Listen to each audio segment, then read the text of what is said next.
Exploring outside the city is one of our favorite parts of travel, so we rented a car for the day and we're heading off to discover what the Serbian countryside has to offer. Today we want to have the quintessential Serbian countryside experience. We've got a mission for the day. We're going to head off to the nearest mountain, we're going to hike our way to a historic monastery, and then if everything goes to plan, we'll finish things off with a traditional Serbian feast. Now, to make this adventure happen, we've set ourselves up in the city of Novi Sad for the month.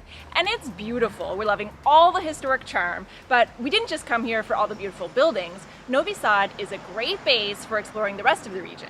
So Novi Sad is located by a really stunning national park called Fruška Gora. So it's known for all the historic monasteries are just dotted all around. And then there are farms and wineries throughout the region and just like kilometers of hiking trails linking everything together. So all of this is an amazing recipe for a day trip. In fact, agritourism is really popular here in Serbia. People from the city just love to head off in the country for a day at the salash, which means farm, and have rustic meals with lots of wine. Lots of wine. So we want to do just like the locals do. We just need to figure out a way to make it happen. There are dozens of farms and wineries and even more hiking trails and just so many monasteries. So having a simple day in the country can be a little bit overwhelming, but we're going to give it a try.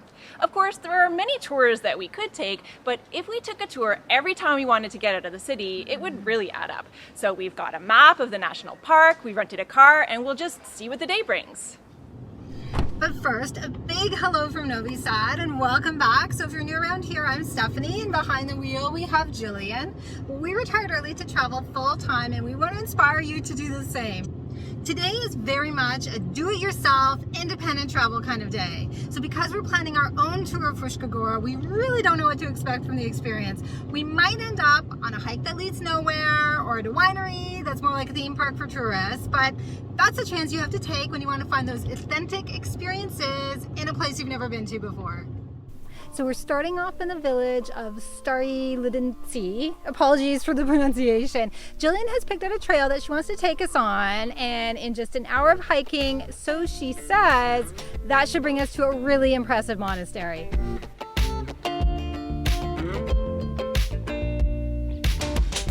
We made it about halfway into our hike and the scenery is just gorgeous. Over to my left, you can see the forested hills of Fruška Gora, and straight ahead of us, we're walking into just beautiful rolling countryside with little villages and fields, just perfect.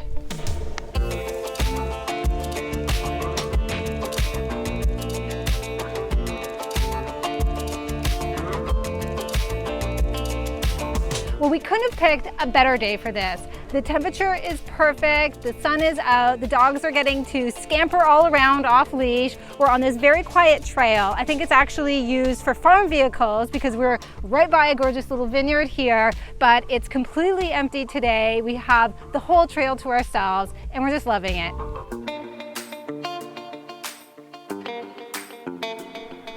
Well, we've made it to our destination, which is the Rakovac Monastery. Now, this is a monastery for women, so I guess it's a nunnery, and it was built sometime in the 16th century, and even though it was damaged over the wars over the years, it was always rebuilt. And we're gonna go and see if we can take a look inside. So this monastery is just lovely. They've done a really nice job preserving it. There's actually quite a bit of construction going on as they're trying to keep it in good shape and fusing old parts of the building with slightly newer parts. So I'm just having a lovely time walking around here. You can really see how this must have been a real sanctuary. So today in this area, there are lots of little villages and roads and highways, but 500 or 600 years ago, this would have been a very quiet place, a really lovely place for monks and nuns who wanted to have seclusion and study. We do find that when you're an independent traveler, it can be easy to miss out on some of the details. We get to see a lot of beautiful buildings, but it's not always clear what the history or significance is. So we find we get more out of the experience if we take a little time to research our destinations. So actually our favorite way to do this is by reading history books. So we have a couple books on the go right now about Eastern Europe, just to better understand and appreciate what we're seeing. Yeah, it really does help.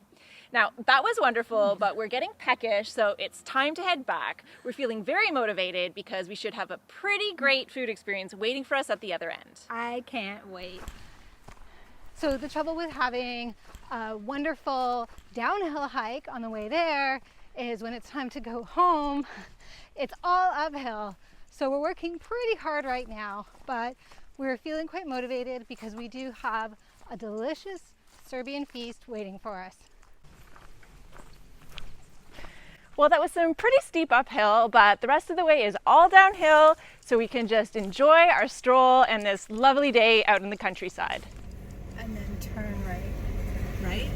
Yeah, turn right. And it should be like right around here. It's here on the left. Okay, great. Well, we've made it to our final destination. It's a winery called Podrum Miljevic, run by a couple who are retired chemical engineers. Now they make wine and offer delicious farmhouse meals, so we're gonna head inside and give those wines a taste. Oh wow, it smells amazing. Okay. All right. Here. Yeah, cheers. Cheers. Cheers. That is very good. Yes. Really nice. Okay. It's so smooth. Yes. Ooh.